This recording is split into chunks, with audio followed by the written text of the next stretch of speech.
அமெரிக்கத்தில் உள்ள தனியார் துறை நிறுவனங்கள் நாட்டில் நிலவும் நிலையற்ற மோசமான வானிலை காரணமாக ஊழியர்களுக்கு தொலைதூர வேலையை அனுமதிக்க வலியுறுத்தியுள்ளது.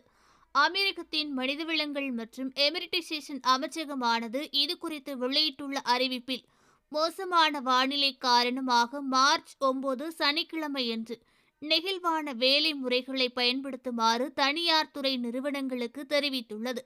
மேலும் இதுபோன்ற சூழலில் தொழிலாளர்களின் பாதுகாப்பை பேணுவதற்கு தேவையான அனைத்து தொழில்சார் பாதுகாப்பு நடவடிக்கைகளையும் முன்னெச்சரிக்கைகளையும் எடுக்க வேண்டும் என்று அமெரிக்கத்தின் தனியார் நிறுவனங்களை மனிதவள அமைச்சகம் அறிவுறுத்தியுள்ளது.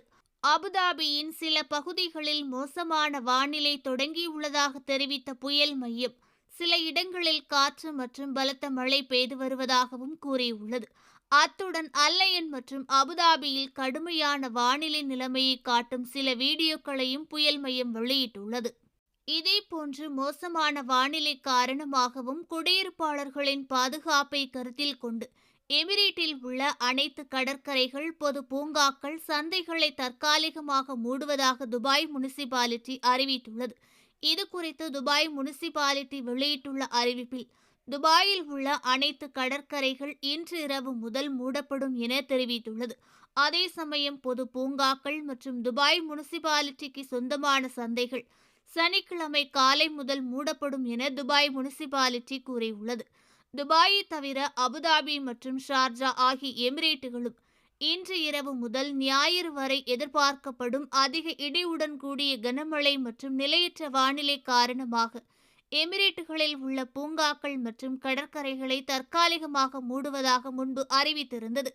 அமெரிக்கத்தில் கடந்த பிப்ரவரி மாதம் பெய்த கனமழையால் நாட்டின் பல்வேறு இடங்களில் பெரிய சேதங்கள் ஏற்பட்டுள்ளது. தற்போது இதே போன்று மீண்டும் ஒரு கனமழை நள்ளிரவு முதல் பெய்யும் என அமெரிக்கத்தின் தேசிய வானிலை ஆய்வு மையம் கூறியுள்ளது.